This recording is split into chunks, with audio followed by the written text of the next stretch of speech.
MI5 is investigating the deadly attacks on London on the 7th of July in 2005. This time in The Rest is Classified, we'll look at what MI5 knew about the bombers and the question of whether they could have stopped the attack.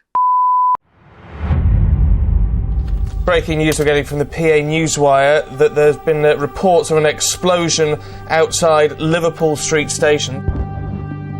Well, there may be fatalities. We need ambulances and water to Russell, to King's Cross. I'm moving back, please!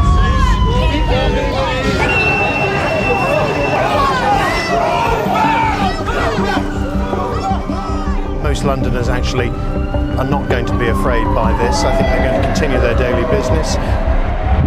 We consider the attack last week on British soil an attack on the civilized world. And what we are confronting here is an evil ideology. It is not a clash of civilizations. All civilized people, Muslim or other, feel revulsion at it.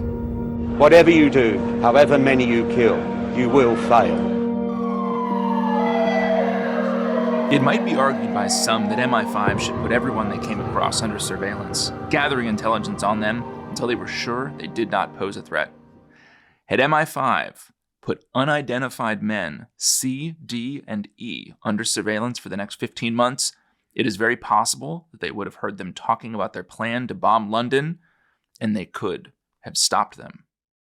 Well, welcome to The Rest is Classified. I'm David McCloskey. And I'm Gordon Carrera. And that was a quote from a 2009 report by the Intelligence and Security Committee of Parliament called Could 7/7 Have Been Prevented? And that, Gordon, is exactly the question we're going to look at in this episode. So last time, just to refresh our dear listeners' memories, last time we looked at what happened on the day of July the 7th, 2005 itself, this massive terrorist attack across buses and the tube in London. We looked at, really, I think, the first few days of the investigation to identify the 4 British suicide bombers who had conducted the attack. And I think within a couple of days, as we left on this cliffhanger last time, it became apparent that MI5 knew of the bombers, a few of them. Now, I guess that phrase is a bit of a complicated one because they're on sort of on their radar, but what does that actually mean? And I think really, the question we'll be looking at in this episode is if MI5 had come across 2 of these bombers before, could something different have been done to prevent these horrific attacks? Yeah, that's right. And it's a really difficult, really thorny question. It's one that's been looked at by inquests and oversight committees. And one of the problems is the story kind of comes out in drips due to revelations, court cases, inquiries, which also makes it feel like something's been hidden. And it is a complicated story. We're not going to get into the weeds of it, but I think some of the detail is important because it gets to that question of could it have been prevented, but it also, I think, does quite a lot to explain what the reality of counter-terrorist investigations are really like and what the challenges are when you're trying to deal with these terrorist groups and surveillance. So we talked last time about how the security service emergency room at MI5 were handling all the leads. They're coming into this conference room. They're arriving in big blue crates. It is hard to remember it's a more low-tech time. It's not yet the era in which everything is digitized, scanned, and on big databases. So it's often photocopies of identity documents which are being sent in, and then it's being inputted in spreadsheets by hand, if you like, from paper onto big spreadsheets. There's not some single big database in which to look things up. And I guess, it's 2005. Yeah. So we're still a couple years away from the iPhone. Yeah. Right. So most people presumably don't have anything resembling a smartphone. Yeah. And you don't have the equivalent, in MI5 of Google, where you just put one name in or what they call a selector, like a phone number or a name, put it in, and then just pops up everything you know about that person. You've got lots of separate databases to see if there's a match. There's no facial recognition software at this point either. So when you get a picture of someone, you're often getting a photocopy and you're having to then take that by hand or photocopy it again and hand it out to agents to say, do you recognize it? And they're building network diagrams. And in this emergency room, one person's job is to be on top of the overall picture or narrative and update it constantly so that everyone knows the bigger picture. And we left it last time with them finding that in their databases, they've got hits effectively. They find references to 2 of the bombers, Mohammad Sidique Khan often known as MSK, the ringleader, and also Shazad Tanweer. And they're actually going to find, and I think this is what's going to surprise people, multiple pieces of intelligence that they've got about him, but which were, if you like, separate. And you're bound to ask at this stage, aren't you? Did you miss something? Yeah. So the biggest set of leads on Mohammad Sidique Khan, or MSK, came from this investigation, which was codenamed Crevice. And Mohammad Sidique Khan actually appeared with the Crevice plotters a number of times. Now, Crevice in itself is a really interesting story. It begins in early 2003. MI5 gets intelligence that an individual from Luton in the south of England was the leader of a facilitation network for Al-Qaeda in the UK. So that means helping Al-Qaeda by sending money and equipment to Pakistan and Afghanistan, but not actually at that point, it's still planning an attack in the UK. And this were Britons whose families had come from Pakistan originally. Then in late January 2004, they identify one man, Omar Khayyam, as apparently a courier. They put him under surveillance. February 2004, surveillance of this courier, Omar Khayyam. He drives to Crawley in the south. Honda Civic parks alongside his car.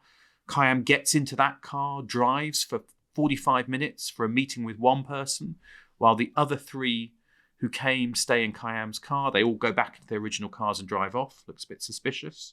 This is under surveillance. So at a service station on the motorway, an MI5 surveillance team photograph secretly the three men in that Honda car who've met with the courier. And they are going to be called C, D, and E. Unidentified males, UDMs, C, D, and E. And then these three people are housed, which is like a technical term in MI5, which means you follow them to the address where they go next, just to get the details of that in case you need it for later investigation. Now, they don't know at the time, but D was Shazad Tanweer and E was Mohammad Sidique Khan, so two of those 7-7 bombers. And people get out the car in Leeds and Dewsbury, and the car parks at 10 Thornhill Park Avenue. The address of the registered keeper they check is a woman called Hasina Patel. They check her out. They find nothing. She'd actually married Mohammad Sidique Khan, but their marriage hadn't been registered with civil authorities. So they don't actually, at that point, have MSK's name attached to this investigation. Exactly, yeah. And it's a really interesting point because people would say, well, you had Mohammad Sidique Khan under surveillance. Now, they didn't have him under surveillance in the direct sense, and then they've seen him come up in that context of the Al-Qaeda facilitator. And this is a pretty shady meeting. Yeah, it's definitely a shady meeting. Yeah. And it's shady enough that MI5 have photographed Mohammad Sidique Khan and have followed him to a house, but that's it. Then February, so just after that, this Operation Crevice changes dramatically because suddenly they get new intelligence, which I think comes from the US, that the group is planning actually to attack the UK. So this was thought to be a facilitation network. Now they think they're planning to make a bomb out of fertilizer. And the courier, the facilitator, is heard actually discussing targets, mass casualty targets, a shopping centre.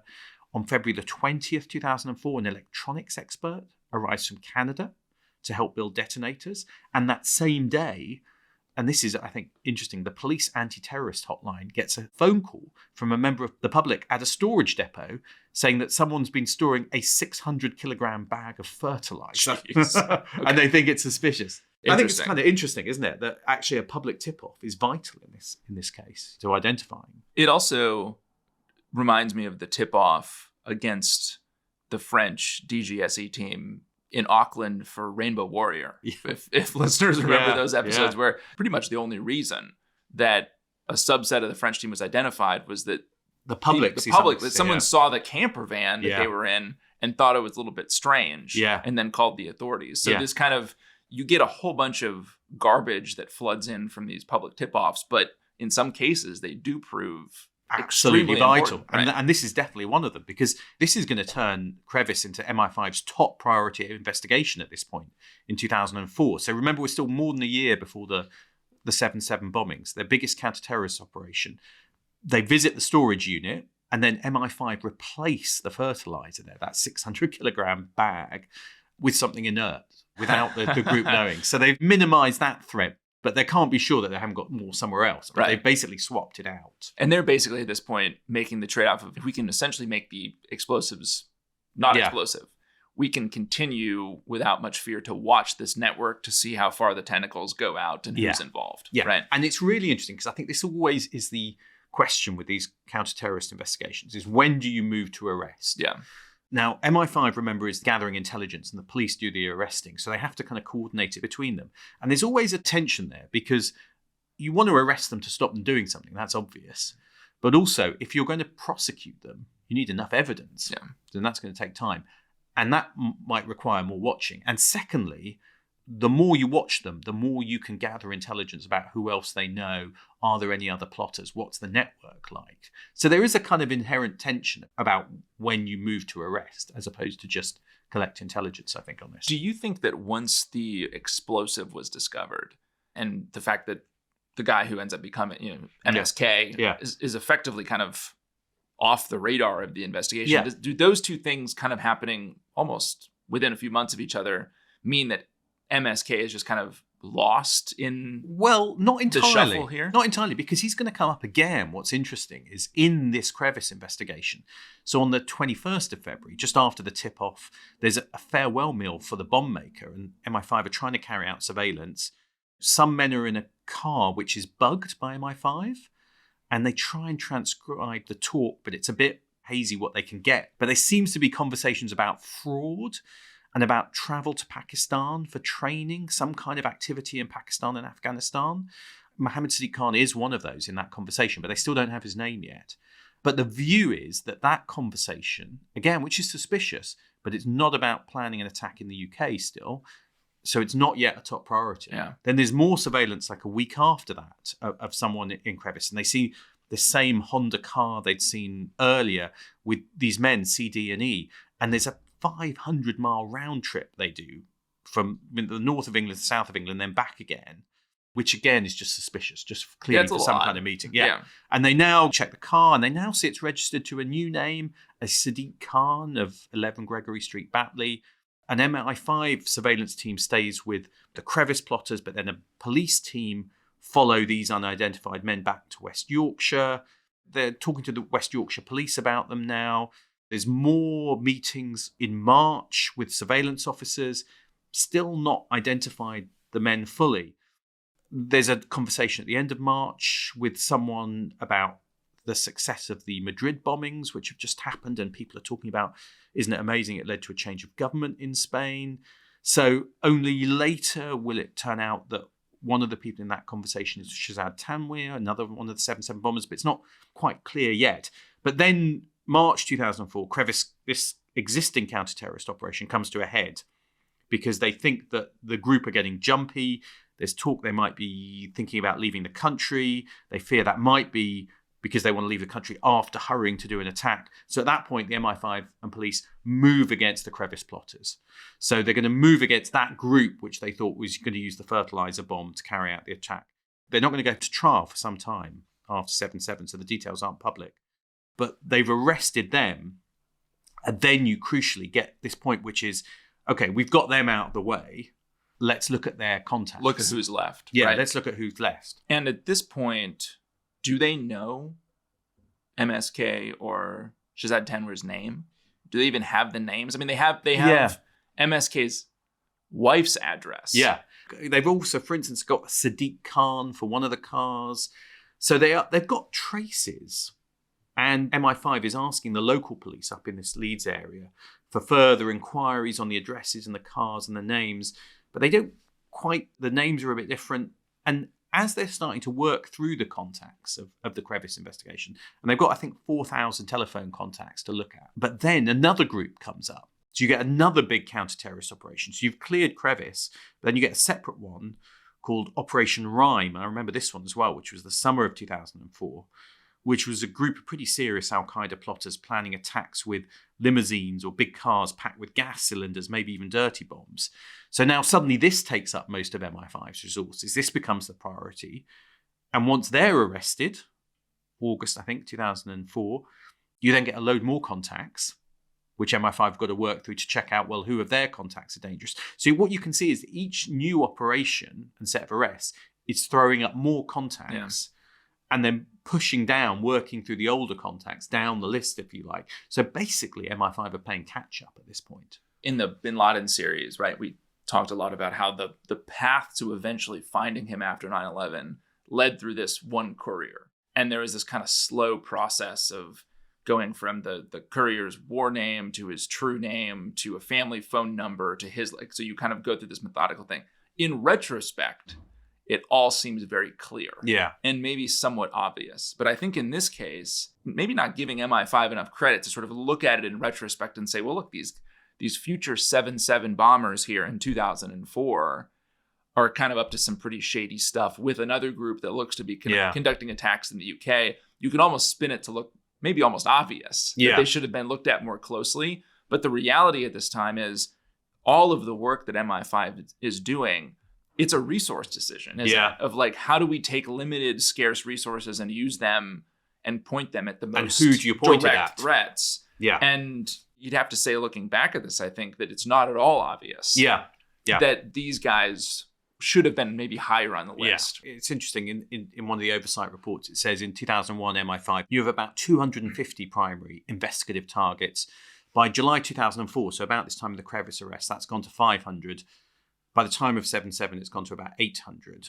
So they've got a lot of investigative targets. And Jonathan Evans, who's later head of MI5, tells the oversight committee they can only hit the crocodiles nearest the boat. You imagine you're in the boat and crocodiles are snapping at you. You're just basically hitting the ones which are nearest. And the priority is to go after people who look like they're planning attacks in the UK against the UK. And then that pushes down other contacts further down the list.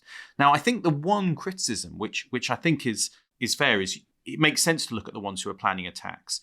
But the harder thing is to look at what if someone is on a journey towards planning attacks. And effectively, they're looking at people and prioritizing people who they can say, right now, we see evidence that they are planning an attack on the UK. They go to the top of the list. Everyone else goes further down. But I think they're not prioritizing. And I think they accept this. One of the witnesses from MI5 in the inquest says, we weren't sufficiently considering people who were on a journey to move up towards attack planning, and that was where the resource issue comes up. And what it means is Mohammad Sidique Khan and Shahzad Tanweer are not themselves investigative targets for top surveillance or to be investigated.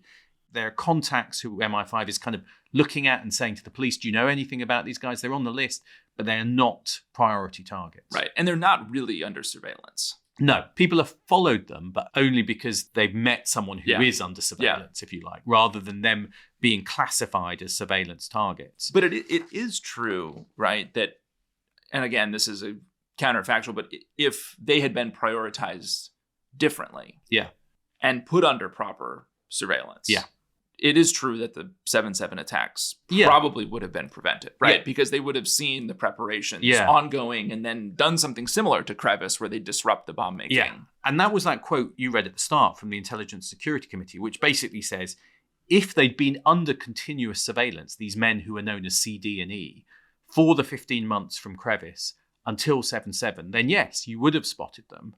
But the report goes on to say, to do that level of surveillance on someone where you didn't have the indications they were planning an attack, you'd need a very different organization. You'd need a much bigger MI5, which operated in a different way. So I think that's one of the questions which I think comes up from this is, if you wanted all of the targets to be put under surveillance and to still be under surveillance for months, even before they're spotted as planning an attack, you need a much more intrusive and larger security service than we had at the time. We didn't have that, and would you want that as well? It's a kind of interesting question. Well, maybe there to tease that there would be a Pakistan connection here that is going to emerge over the course of this investigation. But let's take a break. When we come back, we'll see how some intelligence supplied maybe by the Americans and also becomes key into breaking open this Pakistan connection to the 7/7 bombings. See you after the break.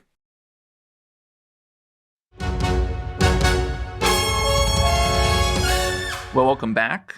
We have looked at how Mohammad Sidique Khan, aka MSK, came up in this MI5 investigation known as Crevice.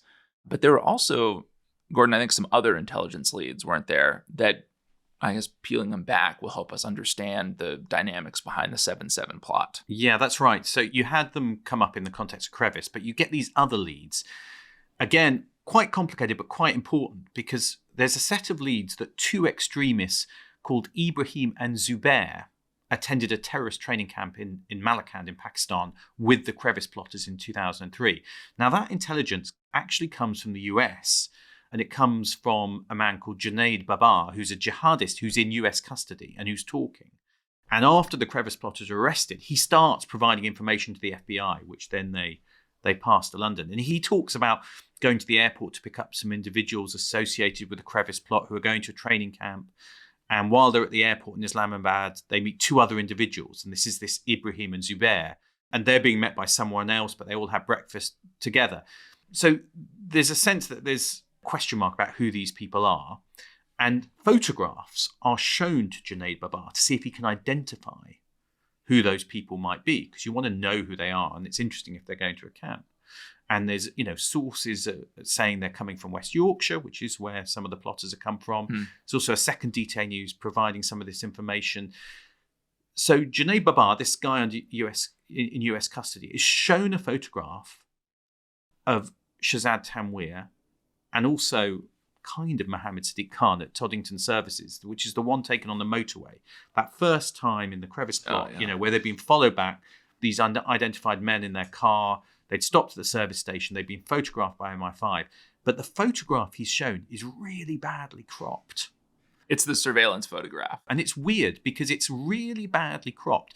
And Sidique Khan has actually been cropped out of the picture. And only half of Shahzad Tanweer's face is there. It's a really bad quality picture and it's badly cropped. It's not entirely clear why. I mean, maybe for security reasons, they didn't want to show where they'd taken the surveillance photograph or how, and so they'd cropped it because you're showing it to someone abroad.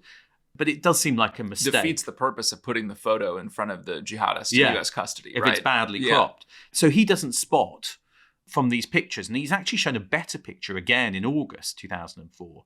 But again, he doesn't spot that Mohammad Sidique Khan is one of the people he's been talking about. And it is significant because, this is a training camp in Pakistan where people are being trained to carry out attacks.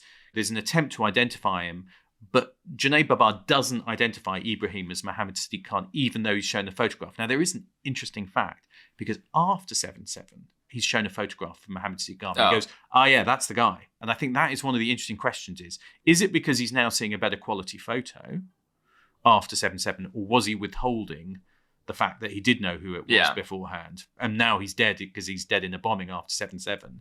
He's like, it doesn't matter if I kind of give him up. Yeah. That's another one of the leads. There's other leads as well.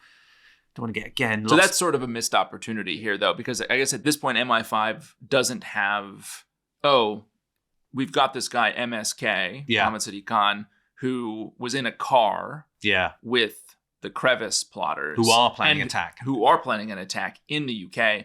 And, by the way, he's also gone to a training camp in Pakistan. Where we know people are being trained for attacks. Because if you have both of those things, he probably goes way up on your priority list. He goes up your list. And there's other leads as well. MI5, in the start of 2005, get some more intelligence that someone by the name of Sadiq, but the surname isn't Khan, from Batley in West Yorkshire, had been trained in Afghanistan in the late 90s and was an extremist and had been to the gym. And they travelled to Pakistan in 2001. And it's odd because the reports say no investigative steps were taken for what MI5 would say are good reasons, which can't be disclosed in open court. I find that odd. Maybe some other person is identified, but that's another strand which is there. I should say that the names, the spellings, the transliteration, it's, I think, impossible to overstate how complex that made just searching databases for individuals, right? Because you think about it, if you're an MI5, if you're at the FBI, if you're at CIA, and you're trying to search for an individual, oftentimes the same person's name could be entered 3, 4, 5 different ways in systems. It could be misspelled. It could be mistranslated, mistransliterated. So it's a really complicated process if you're taking Pakistani names or Syrian names or Iraqi names to be sure that you're talking about the same person. And it's a administrative bureaucratic thing, but it's so critical to being able to match up. It's about like the dot connecting, right? Exactly. You have to be able to do that with the same name. And I think that happens a lot here with Sadiq, Sadiq, Sadiq, lots of different spellings. There are other strands of intelligence as well. There's a group of 40 men in 2001 observed by police at a training camp in the UK. Stills are produced from it. They're shown to sources. 9 of the 40 are identified, but one who wasn't was Mohammad Sidique Khan. There's also some intelligence linked to a bookshop, which was a meeting place for extremists. Another extremist is being followed, and he's seen to give a lift in a car registered to a Sidique Khan. But that contact is only for 3 minutes, and it wasn't considered significant at the time.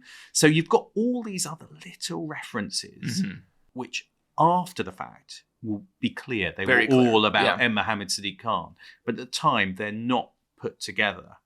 And so what you do have is you've got MI5 having multiple hits for the same guy in the systems, but effectively under different names or under no names or as an identified male.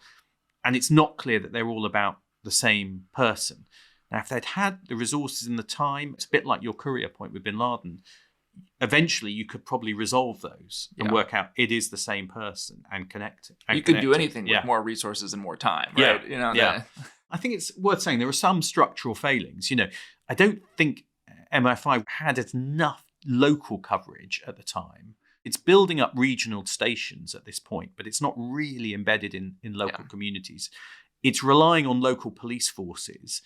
And here the relationship was not as joined up as it should be. While they've got quite a good relationship with Scotland Yard in London, with local police forces, there's a process called task and complete. So they send a task out to West Yorkshire Police saying, look up this name, tell us if you find anything. But they're not telling West Yorkshire Police the context for that. Right. And I'm sure the West Yorkshire Police loved getting those requests. From MI5. You can imagine what it's like. Exactly. MI5 want this, and they're not telling us why they want this or what the context is. Right. And they want it right now. So they're just told, have a look at this house and this car. And so you do get this sense of a lot of leads, but not being put together. Yeah. And so there is a criticism from the judge in one of the inquests, which is that you have got someone who is associating with attack planners, who is talking about going to Pakistan for extremist activity. These are worrying indicators, but they never quite reach the threshold for MI5 of this is someone who we know is planning an attack in the UK and therefore should be pushed up the list. Now, you can question whether they should have been pushed higher based on those fragments and whether if they'd resolved all those little pieces of intelligence, they'd have worked out, hang on a sec, this guy is interesting. He's at the center of lots of little webs and different groups. I think that is the question. That is part of the problem, right? Is that he is on, I guess at this point in 2004, he actually appears from MI5's perspective to be sort of on the fringes of a bunch of interesting groups, but not at the center of anything they're looking at. And so I guess you could almost have this perspective of like, there's like faint dots here and there, but it is hard, I think, to judge in retrospect whether should they have been connected. It feels maybe unfair to say, definitively. The cropping of the photos feels like an obvious there were definitely mistakes. Mistake, right? There were definitely a clear mistakes. mistake. Yeah. And I think the interesting thing is if you had put him under surveillance in 2004, what would you have seen, Mohammad Sidique Khan? You might have seen someone who's an extremist, but you wouldn't at that point have seen someone planning an attack in the UK. Reason being that he wasn't at that point in 2004. Crucially, he's going to go to Pakistan, November 2004. Now, after 7/7, police are actually going to find a video where he says goodbye to his daughter before departing for Pakistan, making clear he doesn't think he's coming back. So even if you'd seen him under surveillance at that point, you'd have thought, well, this is a guy who's going out to maybe fight and die in Pakistan or Afghanistan. And then you have a separate question, which is, can MI5 get that information to SIS? But through 2004, at this point, there isn't the sign yet that he is planning an attack in the UK because it doesn't look like he is. So the crucial thing is what happens in Pakistan, because that is where the transition is going to be made for someone who was a jihadist but wasn't planning an attack in the UK to someone who then decides they're going to be a suicide bomber and attack the UK. And so maybe there, Gordon, with Pakistan set up as this crucible for Mohammad Sidique Khan's calculations about when and where he will conduct an attack. Let's end, and when we come back next time, we will look into that issue of the role that Al-Qaeda played. And just a reminder, of course, that if you want to hear the whole of this series on 7/7, as well as bonus episodes, including material related to it. You can sign up at therestisclassified.com for the Declassified Club. But for everyone else, we'll see you next time. We'll see you next time.